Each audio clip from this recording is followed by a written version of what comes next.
BNP হয়তো চাঁদাবাজি বন্ধ চায়, কিন্তু এখন দেখলাম তারা চাঁদাবাজি বন্ধ চায় না, তারা চাঁদাবাজের পরিবর্তন চায়। অর্থাৎ আরেকজন এতদিন খাইছে ওইটা তারা বন্ধ করতে চায়, তারা চায় সেটা তারা নিজেরা করবে। এখন আপনারা এখানে যারা আছেন, আপনারা যদি মনে করেন বালু কাটাটা বিএনপি কাটতেছে বলে এটা খারাপ, বরং এটা আপনি কাটতে চান, তাইলে আপনি আমার রাজনীতি করার দরকার নাই। আমাদের রাজনীতি করতে হবে, বালু কাটাও বন্ধ হবে, যারা বালু কাটে তাদেরও পরিবর্তন হবে। আমরা দুর্নীতিও বন্ধ চাই, চাঁদাবাজির বন্ধ চাই, খারাপ কাজটা বন্ধ চাই। এটা অন্য কেউ করতে পারবে না, আমাদের নিজেরাও আমরা করব না। ব্রেকিং নিউজ, বিপি নূরকে গ্রেপ্তারের দাবি জানিয়েছেন জামাতের আইনজীবী অ্যাডভোকেট মোহাম্মদ শিশির মুনির। পুলিশের ভাইদের শুধু একটা কথা বলে যায়, আওয়ামী লীগ ছিল, যখন আওয়ামী লীগ ছিল, শেখ হাসিনা ছিল, মানুষ মনে করতো শেখ হাসিনার মরার আগে পর্যন্ত মনে হয় আওয়ামী লীগকে সরানো যাবে না। মাথায় ঢুকিয়ে রাখেন, আওয়ামী লীগ ছিল, আওয়ামী লীগ নাই। আজকে বিএনপি আছে, কালকে বিএনপি না থাকতে পারে। যদি দলের দালাল হয়ে যান, যদি মার্কার দালাল হয়ে যান, যদি ব্যক্তির পূজা শুরু করেন, আগামীর বাংলাদেশে আপনি আর কোনোদিন মানুষের সামনে মুখ দেখাইতে পারবেন না ইনশাআল্লাহ। আজ হোক কাল হোক বাংলাদেশ বদলাবে ইনশাল্লাহ। সমাজের সব জায়গায় কান পাতলে শোনা যায় লিল্লাহি তাকবীর, ইনকিলাব ইনকিলাব। আমরা সরকারকে বলছি, আপনাদের দলের নেতা কর্মীদের পৃষ্ঠপোষকতায় আর্থিক লেনদেনের মাধ্যমে আওয়ামী লীগের গুন্ডা পান্ডারা পুনর্বাসিত হচ্ছে। পাড়ায় পাড়ায়, মহল্লায় মহল্লায় আওয়ামী লীগের পরিচিত সন্ত্রাসী ক্যাডাররা, হেলমেট বাহিনীরা আবার ফিরছে। তাদের সাথে একসাথে মিলেমিশে বরিশালে মাদকের ব্যবসা করছেন। আমরা কিন্তু সবকিছু জানি। প্রশাসনকে বলছি, সরকারকে বলছি, আওয়ামী লীগকে পুনর্বাসনের ইতিহাস ভালো হয় নাই। আপনার বাবার ইতিহাস থেকে শেখেন, আপনার মায়ের ইতিহাস থেকে শেখেন, 111-এর ইতিহাস থেকে শেখেন। এই দজ্জালকে যদি পুনর্বাসনের চেষ্টা করেন, দজ্জাল পুনর্বাসিত হবে না, আপনারা নির্বাসিত হয়ে যাবেন। এবার পুলিশের ডিসিএসপির সামনেই ক্ষমতা দেখালেন জামায়াতে ইসলামের সংসদ সদস্য। দাঁড়ান, বিএনপি বুঝি না, জামাত বুঝি না, আপনার নেতার তদবির আপনি। যে নূরের ঘরে যে এসিটা আছে, এটা হচ্ছে আমাদের টাকা কিনা। এর ঘরের যে ফার্নিচার গুলো, এগুলো হচ্ছে প্রবাসীর টাকা কিনা। ওরা যদি চ্যালেঞ্জ করে, আমরা চ্যালেঞ্জ করতে পারি। ওই গাচ্চারের বাচ্চা, এত আশা ভরসা করে তোমার উপর আমরা বিশ্বাস করেছিলাম একটা প্রতিমন্ত্রী দিয়ে যদি তুমি বিএনপির কাছে বিক্রি হইতে পারো, তাহলে আমাদের এতদিন যে তোমাকে রাইট দিয়েছি, তোমার কথা শুনেছি, আমরা সেই ক্ষতিপূরণ চাই।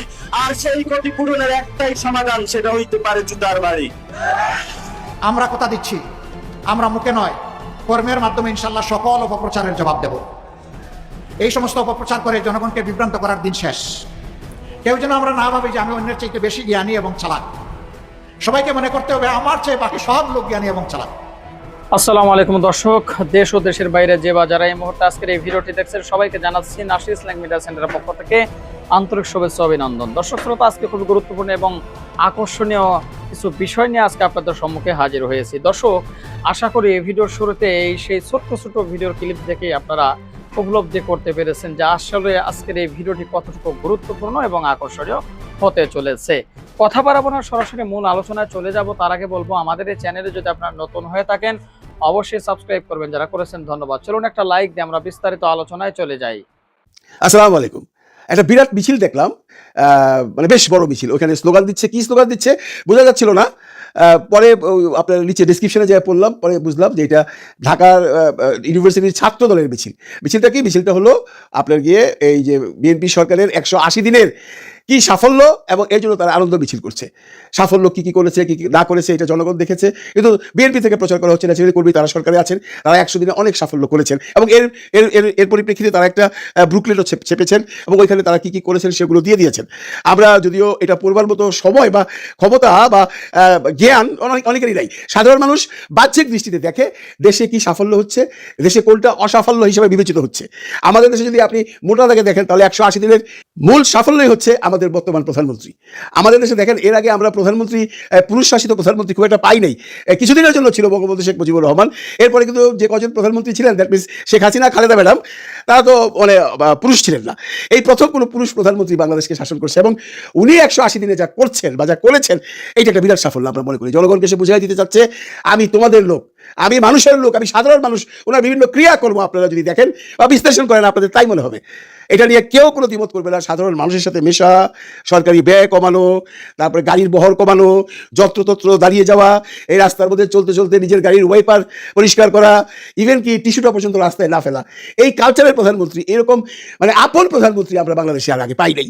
এইটার জন্যই প্রথম সাফল্য হলো মাননীয় প্রধানমন্ত্রীর। এছাড়া যদি সাফল্যের কথা ধরেন তাহলে জনগণকে জিজ্ঞাসা করতে হবে। আপনারা জানেন এই ওনার সাফল্য নিয়ে অনেকগুলো কন্টেন্ট ক্রিয়েটার তাদের নিজস্ব চ্যানেলে গিয়ে এই কন্টেন্ট বানিয়েছে যে বলুন তো এই 180 দিনের সরকারের সাফল্য আপনি খুশি না অখুশি, এই ধরনের কন্টেন্ট অনেকে বানিয়েছেন। আমি তাদের কন্টেন্টগুলো ধরি না এই জন্য যে তারা সবাই যে যে ধরনের কন্টেন্ট বানায় তার নিজস্ব একটা দর্শক আছে।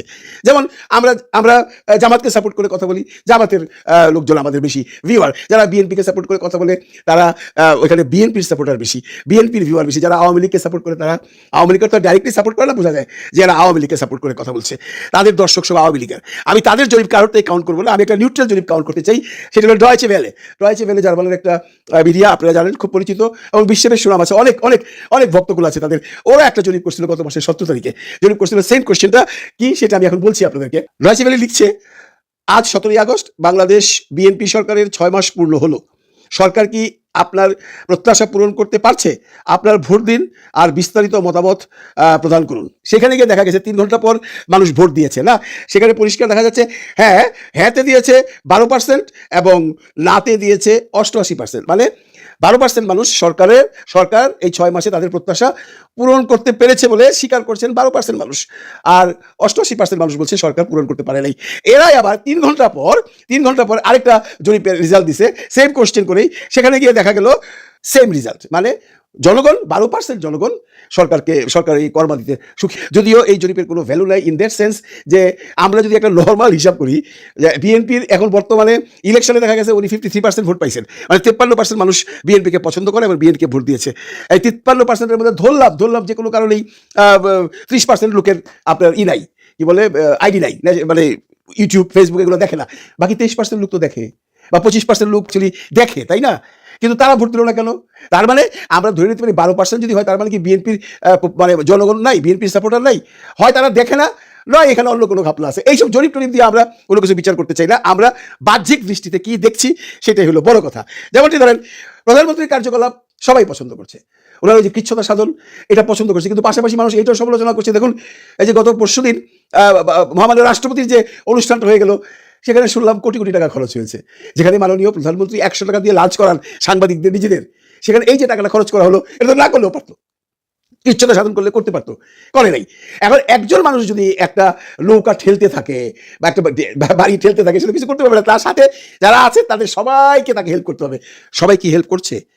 আমরা যদি দৃশ্য তো দেখি যে বর্তমান মন্ত্রিসভায় যারা আছেন তাদের মধ্যে মোটামুটি 2-1 জন বাদ দিয়ে বা 3-4 জন বাদ দিয়ে সবাই যেন কেমন নিজস্ব গতিতে চলছেন, উল্টাপাল্টা কথা বলছেন, জনগণের কাজ করছেন না, জনগণ আনহ্যাপি। যেমন আমরা যদি প্রথম বিদ্যুৎ মন্ত্রণালয়টাই ধরি, কি অবস্থা বিদ্যুতের মাননীয় প্রধানমন্ত্রী আপনি জানেন, কি অবস্থা গ্যাসের আপনি জানেন, কিন্তু মানুষকে তো বোঝাতে হবে কি কারণে সেটা হয়েছে। সেখানে যদি মাননীয় মন্ত্রী মহোদয় আইসা বলে যে 2 বছর আমি কিছু করতে পারবো না, আরেক মন্ত্রী যদি বলে আমার কাছে টাকা নাই, আরেক মন্ত্রী এসে বলে আমাদের জাহাজ বানাইতে দিছি, জাহাজ আসবে তারপরে বিদ্যুৎ ঠিক হবে, আরেকজন বলে এসে উপদেষ্টা আমাদের ডাক্তার জাহিদুর রহমান যে এর জন্য দায়ী আওয়ামী লীগ সরকার। এগুলো মানুষ খাইবো? মাননীয় প্রধানমন্ত্রী এগুলো মানুষ খাইবো? আওয়ামী লীগ গেছে 2 বছর আগে, তাই না? আর আওয়ামী লীগের সময় তো প্রবলেম ছিল না। যদি আওয়ামী লীগের সময় প্রবলেম থাকতো তাও কিছু না খাইতো, তারপরেও যদি ডাইরেক্ট আপনারা আওয়ামী লীগের পরে এসে ঢুকতে পারার ব্যাপার ছিল, মাঝখানে 18 মাস ইউনুস চালাই নাই, তখন কেন হইল না? মানুষ তো এইটুকু বুঝে যে যদি আওয়ামী লীগ নষ্টই করে থাকে বা সবকিছু চুরি চারটাই করেই থাকে, ইউনুস সাহেব আসার পর তো ঠিক ছিল, তারপরে আপনারা নিশ্চয় এই 6 মাসও কিছু করতে পারলেন না। তারপরে যখন এই সমস্ত কথাবার্তা বলা হয় যে এটা করছে আওয়ামী লীগ বা এটা লাগবে 2 বছর বা আমাদের কাছে টাকা নাই বা আমাদের সহ্য করতে হবে, এগুলা বললে মানুষ খুশি হয় না। এই যে ভোটটা পড়ছে না, সাধারণ মানুষ এই একটা কারণেই এত পার্সেন্টেজের কম হয়েছে আপনাদের সাপোর্টে। আমি চ্যালেঞ্জ দিয়ে বলতে পারি এই বিদ্যুৎ সমস্যার আগে যদি এই ভোটাভুটিটা ডয়েচে ভেলে করতো তাহলে আমি 100% শিওর মিনিমাম 40% লোক বলতো আমরা খুশি আছি। সমস্যাটা হয়েছে ওইখানেই। দেখেন আপনাদের তো মানে কিসমতটাও ভালো না, আপনারা সরকারে আসার পরে ওই যুদ্ধ হইলো, সেখানে তেলের প্রবলেম হলো, সেটা আপনারা কীভাবে ম্যানেজ করছেন আমরা দেখছি, কত কষ্ট দিচ্ছেন মানুষের। তখন এত মানে নবিশ্বাসীরা যায় না, কারণ তার মানুষ বুঝতে পারছে যে ওইখান থেকে তেল ঠিক মতো আসতেছে না, এর জন্য তেলের দাম বাইরে গেছে বা তেল পাওয়া যাচ্ছে না। কিন্তু পরবর্তীতে কী দেখা গেল, মাননীয় প্রধানমন্ত্রী তেল ছিল মানে সমহারে পরিবেশন করার ব্যবস্থা ছিল না।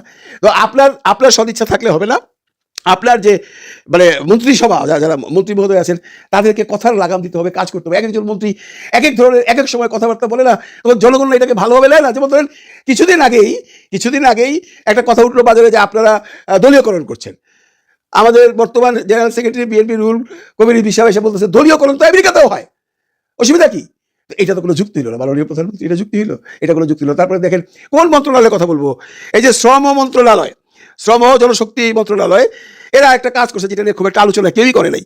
মালয়েশিয়াতে যে আমাদের এই শ্রম বাজার আছে ওইটা আবার নতুন করে সিন্ডিকেট হচ্ছে, মানে আওয়ামী লীগের সঙ্গে সিন্ডিকেট ছিলই, আপনি আসার পরে এখানেও সিন্ডিকেট হচ্ছে। পত্রিকার খবর, দেশ রূপান্তর, দেখুন ওরা কি লিখছে। বাইরার সদস্যদের অভিযোগ, মালয়েশিয়ায় কর্মী পাঠানোর জন্য নতুন করে বিএনপির 5 এমপি ও এক নেতার মালিকাধীন এজেন্সি সহ প্রভাবশালীদের ঘনিষ্ঠ 25টি এজেন্সি নিয়ে একটি সিন্ডিকেট গড়ে তোলার চেষ্টা চলছে। অথচ তুলনামূলক কম খরচে মালয়েশিয়ায় কর্মী পাঠানোর জন্য একটি উন্মুক্ত থাকা উচিত, যাতে যে কেউ কর্মী পাঠাতে পারে। তারা জানান সিন্ডিকেটে বিএনপির 5 এমপি ও এক প্রভাবশালী নেতাকে সম্পৃক্ত করার চেষ্টা চলছে। এর মধ্যে সংসদ সদস্য শফিকুর রহমান কিরণের এজেন্সি মেটকো এন্টারপ্রাইজ, আলিয়াসগঞ্জ লবির রূপসা এন্টারপ্রাইজ, জাহাঙ্গীর বিশ্বাসের এয়ারওয়ে ইন্টারন্যাশনাল, শেখ ফরিদ আহমদ মানিকের আলম অ্যান্ড সন্স, খন্দকার আবু আশফাকের খন্দকার ওভারসিজ, এরকম নাম পর্যন্ত দিয়ে পত্রিকায় নিউজ আসছে। এটা কি কোনো সুখকর খবর? আপনি বলেন, এটা কোনো সুখকর খবর নয়? এটা কি আপনাদের সাকসেসনেস, 180 দিনের সাকসেসনেস? এইটা তো মুদ্রা কথা হয়েছে যে আপনার যে মন্ত্রী মিনিস্টার আছে, আপনার যে অ্যাডভাইজাররা আছে, বেসিক্যালি এরাই আপনাকে ডোবাবে। এই যে আপনাদের এই যে শ্রম মন্ত্রণালয়ের যে মন্ত্রী নুর ইসলাম নূর, তার সম্বন্ধে তো আজকে 3 দিন যাবৎ একই আলোচনা সে মানে এমন একটা কাজ করে ফেলাইছে যে কেউ তার সম্বন্ধে কিছু বলছে, সে ওইটাকে আবার স্ট্যাটাস দিয়ে আজকে উনি ওনার ফেসবুকে দিছে, দিয়ে তো লজ্জা তার ফেসবুকে রিয়াকশন আসছে লাখের উপরে, এবং সব হা। এবং উনি নিজে আশ্চর্য, আমার সাংবাদিক সম্মেলন করে বলতেছেন যে আমার তো আশ্চর্য হয়ে গেলাম, পিনাকির সম্পর্কে কিছু লিখবার পর, ইলিয়াসের সম্পর্কে কিছু লিখবার পর 170% ভিউ বাইরে গেছে। মানে এরা কত ভোট পায়নি, এরা কত লোক রাখছে বাংলাদেশে, মানে পিনাকি আর ইলিয়াসের কথা বলতেছে। আরে নুরু সাহেব, এটা ভোট বাহিনী না, এত ভোট বাহিনী নাই। আপনার এই কার্যকলাপে কেউই পছন্দ করতে না। 2 দিন ধরে আপনার কথা বলতেই আছি, আর বলতে চাই না। আমার লাগছে নি লজ্জা? আপনি তো মানে এত হা পাইছেন, এটা বর্তমান যে মন্ত্রী আছে বাংলাদেশে যতজন, কেউ এত হা রিয়াক্ট পায় নাই, আপনি পাইলেন। এগুলো একটু ভাইবেন, বুঝছেন? মাননীয় প্রধানমন্ত্রী তারপরে যে রাশেদ, এদের জন্যই আপনি উন্নতি করতে পারবেন না। আর 180 দিনের সাকসেস আমাদের বলতে হবে না, আমরা সব দেখছি।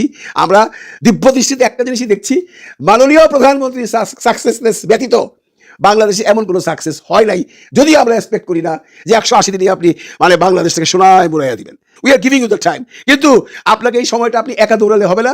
আপনার আশেপাশে যে জঞ্জালগুলো আছে, যে মানে কি বলবো, মানে যে খারাপ মানুষগুলো আছে, তাদেরকে সরান। আরে হিরো বানায় দিল তো প্রতিমন্ত্রী সাহেব রে। বিভিন্ন সাহেব হিরো হয়ে গেছে এখন। আমাদের ইলিয়াস হোসেন, ওনার প্রতিবেদনটা বাইর হওয়ার পর থেকে না উনি এতটা গরম খাইছে ভাই, কল্পনা করতে পারবেন না। কেউ তো ধরে রাখতে পারতেছে না। নিজেই ভাই একটা আসর জমাইছে, ওইখানে স্লোগান দেওয়াইতেছে। দেখেন মুখে হাসি, ভিপিনুরের কথা রাখছি, 10% ধাক্কা দিছি, এবং স্লোগান দিতেছে কে? মাথায় টুপি দাঁড়িয়ে আছে, আর উনার দেখেন মুখ, এই দেখবেন, আরে বাপ রে বাপ, কত লোকজন দেখছেন, সবাই সামনে স্লোগান দেওয়াইতেছে, ভিপিনুরের কথা রাখছি, 10% ধাক্কা দিছি, মানে আরো 90% রাইখা দিছে। ওইটা যদি দেয় তাইলে তো ভাই সুনামি হয়ে যাবে, উল্টায় ফেলাবে সবকিছু। ওনারা কেউ খেপানো উচিত হবে না। আমাদের ইলিয়াস হোসেনের এই প্রতিবেদনের পরে উনি কিন্তু আসলেই হিরো হয়ে গেছে। কারণ কি জানেন, আমাদের দেশের মানুষ তো ক্ষমতার সঙ্গে থাকতে চায়। ওই প্রতিবেদনে একটা জিনিস বোঝা গেছে, এই লোকের অনেক ক্ষমতা। ওই যে ইসরায়েলের গোয়েন্দাদেরও বোকা বানায়া তাদের কাছ থেকে মাল নিয়ে নিছে, মোসাদের কাছ থেকে মাল নিয়ে নিছে। তার মানে কত অভিজ্ঞ লোক। এবং আত্মীয়করণ কাকে বলে? হায় হায় হায় হায়, আমরা শেখ হাসিনাকে বলতাম আত্মীয়করণ। ওনার আত্মীয় স্বজনকেই খালি বড় বড় পোস্টে দেয়। ওনার এলাকায় ওনার আত্মীয়রাই কিন্তু এখন সবকিছু সামলাইতেছে। আত্মীয়করণ কাকে বলে ওনার এলাকায় গেলে বুঝতে পারবেন। কিন্তু ভাই এই প্রতিবেদনটা প্রকাশ হওয়ার পর উনি আরো বেশি উঠা গেছে ভাই, হ্যাঁ, উপরের দিকে উঠা গেছে, এমন পর্যায়ে চলে গেছে ওনাকে নিয়ে কথা বলার জন্য এখন অনেকেই বাইর হয়েছে ভাই। কারণ ওই যে টাকায় কথা বলে, খরচ করতেছে 2 হাতে, পুরো মিডিয়া হাতে নিয়ে নিছে তো।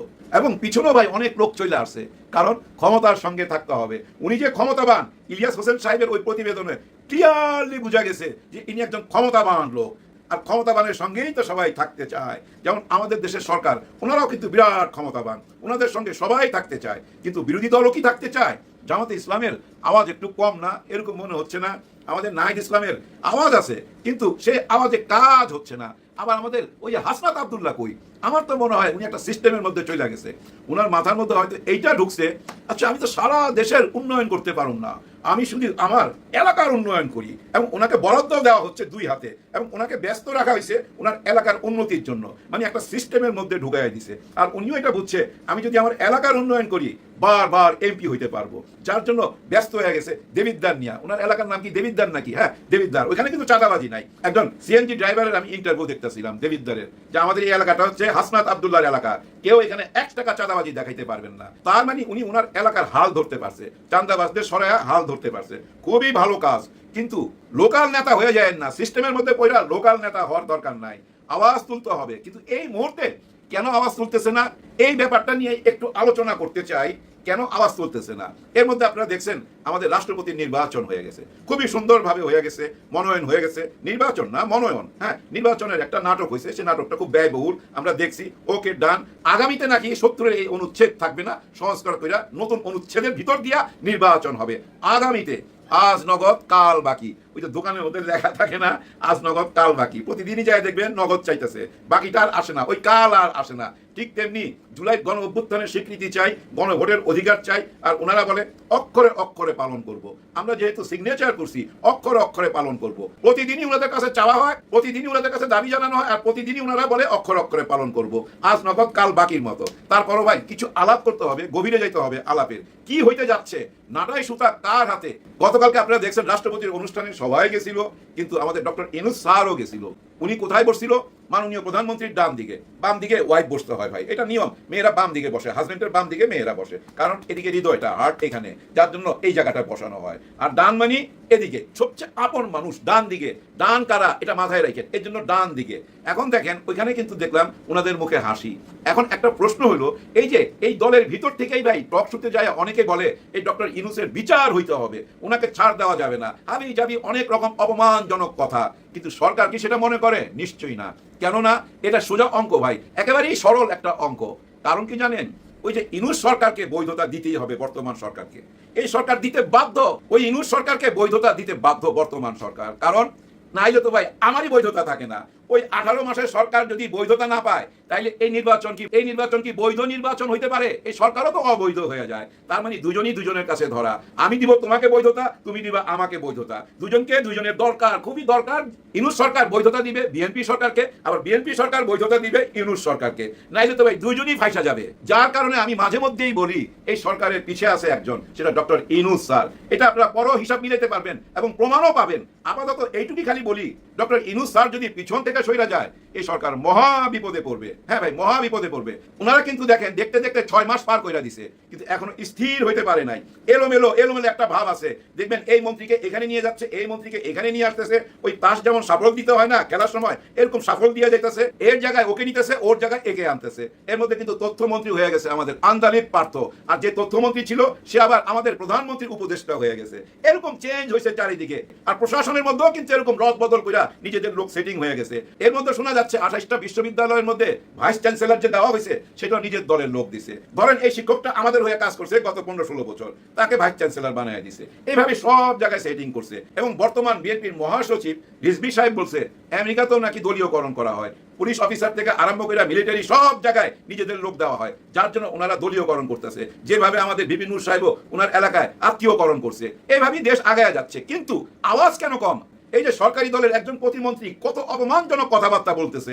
ওই যে 71 সালে কিভাবে কি করছে না করছে, নারী ঘটিত ব্যাপারগুলো সামনে নিয়ে আসতেছে, এবং ওই যুদ্ধে তাদের কি ভূমিকা ছিল সেটাও সামনে আনছে, এবং এইটাও বলছে আওয়ামী লীগ তাদেরকে নিষিদ্ধ কইরা গেছে, আমরা কিন্তু করুণা কইরা বাঁচায় রাখছি। যদি ধাক্কা দেয়, ওই যে 90 ভাগ হাতে রাইখা দিছে, 10 ভাগ ধাক্কা দিছে, ওইটা দিয়ে বুঝাই দিছে। এখন মানুষের মনে প্রশ্ন উঠে গেছে, আয় হায় এইটা কি ভাই সেই গৃহপালিত একটা বিরোধী দল হয়ে গেল জামাত ইসলাম? এই কথাটা কিন্তু সামনে আসছে। এনসিপির ব্যাপারও একই কথা সামনে আসছে। কিন্তু আমি একটু বুঝায় বলার চেষ্টা করি। এই যে কিছুদিন যাবত একটা কথা ভাই চারিদিকে ছড়ায় গেছে, মিডিয়া এটাকে বারবার সামনে তুলে আনতেছে, কি শহীদ হাদির সেই হত্যাকারীকে দিতে হবে, শেখ হাসিনাকে দিতে হবে, আরেকটা জানি কি চাইছিল ভুইলা গেছি। এই তিনটা না দেওয়া পর্যন্ত আমরা ভারতে যাব না।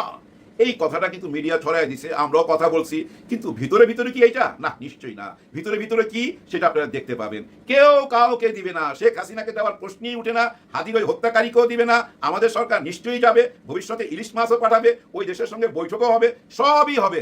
দেখবেন কোনো শর্ত ছাড়াই বৈঠক হয়ে গেছে এবং আমাদের মাননীয় প্রধানমন্ত্রী দিল্লিতে চলে গেছে। হ্যাঁ, কিছুদিনের মধ্যেই দেখতে পাবেন। আর ওই একটি কারণেই কিন্তু বিরোধী দলের আওয়াজ নাই, আওয়াজ কম, কারণ ওনারা অপেক্ষায় আছে দেখি কবে যায় ভারতে আর ওই শহীদ হাদির হত্যাকারীকে আনতে পারে কিনা। শেখ হাসিনা ধরলাম অনেক বড় ব্যাপার, কিন্তু শহীদ হাদির হত্যাকারীকে নাই না। ওনারা যদি ওই ভারত সফরে যায় তখনই তো আন্দোলনের একটা জোয়ার আসবে। এর মধ্যে আপনারা জানছেন শাপলা চত্বর থেকে আপনারা রং মার্চে নামতেছে, অনেক দূর পর্যন্ত হয়তো চলে যাবে, অনেক কিছু হয়তো আমরা দেখতে পাবো, মহাসমাবেশ হবে, কিন্তু এটা মহা আন্দোলন না। আন্দোলন করার সময় এখনো আসে নাই। ধৈর্য ধরতে হবে ভাইজান, ধৈর্য ধরতে হবে। কারণ কি জানেন, এই সরকারের উপরে কত বড় দায়িত্ব দিয়ে গেছে ডক্টর ইউনূস স্যার, সেটা কি একবার কল্পনা করছেন? দুজনের রায় দিয়ে গেছে ফাঁসির, বাকিগুলোর বিচার কিন্তু প্রক্রিয়ার মধ্যে আছে, পাইপলাইনের মধ্যে আছে। এই বিচার তো হইতেই হবে। ওই যে ক্যান্টনমেন্ট থেকে এসি বাসে যাদেরকে নিয়ে আসতো আবার নিয়ে যাইতো, তাদেরকে ইদানিং দেখা যাচ্ছে না। বিচার টিচার একটুখানি ভাই স্লো হয়ে গেছে। এই বিচারগুলো তো হইতে হবে। কে কার বিচার করবে একবার খেয়াল করেন। ঐতিহাসিকভাবে স্বাধীনতার সাথে কারা জড়িত? এই ইতিহাস কি বলে? আওয়ামী লীগ জড়িত। ওনাদের কারণেই স্বাধীনতা আসছে। আর সেই স্বাধীনতার পক্ষের শেখ হাসিনা যে 30, 35, 40 বছর যাবৎ আওয়ামী লীগের হাল ধরে রাখছে, সেই তো আওয়ামী লীগকে চালায় নিয়ে আসছে। 75 সালের পরে আওয়ামী লীগের হাল কে ধরছে? শেখ হাসিনা। সেই শেখ হাসিনার ফাঁসির রায় হয়ে গেছে। এখন যদি কোনোভাবে ওনাকে আনা যায়, ওনারা যদি দেয় বা আন্তর্জাতিক কোনো চাপ দিয়া যদি আনা যায়, এই ফাঁসি কে দিবে? এই বিএনপি সরকারকেই তো দিতে হবে। আবার বিএনপি সরকারকে, ওনারাও কিন্তু স্বাধীনতার ঘোষক। চিন্তা করেন, ওই যে বলতাম না, এক খাপের মধ্যে দুই তলোয়ার ঢুকে না। বিএনপি যত যাই করুক, জুলাই সনদ প্রশ্নে জামাত এক বিন্দু পরিমাণ ছাড় দেবে না।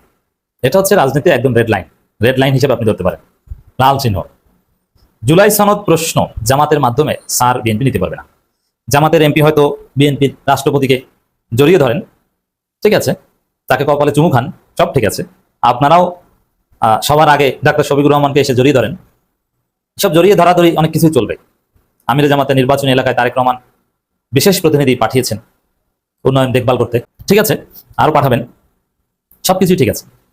কিন্তু জুলাই সনদ প্রশ্নে কোনো ছাড় বিএনপি পাবে না।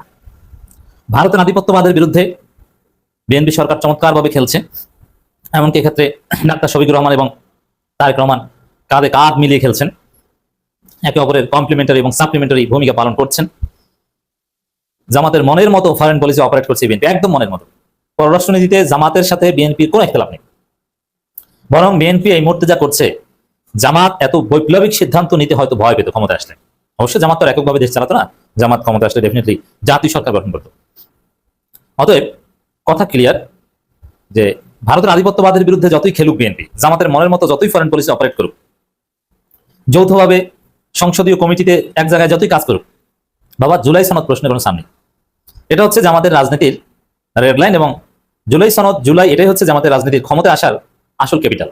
অতএব এই জায়গায় জামাত ছাড় দিতে পারে না। পৃথিবী উল্টে গেলেও জুলাই সনদ প্রশ্নে জামাত ছাড় দিবে না। হয়তো বিএনপি ঘাটতারামি করে তাদের নোট অফ ডিসেন্ট বাদ দিয়ে বাস্তবায়ন করবে, কিন্তু একদম আগামী নির্বাচন পর্যন্ত জামাতের আন্দোলন চলতে থাকবে যে না, আপনারা প্রতারণা করেছেন, এটা করেন করেন করেন।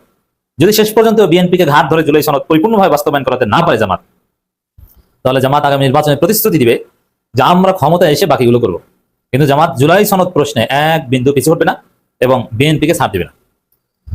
এবং বিএনপি জামাত দেখেন, বিএনপি ক্ষমতায়, বিএনপির বিরুদ্ধে, তাদের ব্যর্থতার বিরুদ্ধে জামাতকে কথা বলতেই হবে বিরোধী দল হিসেবে।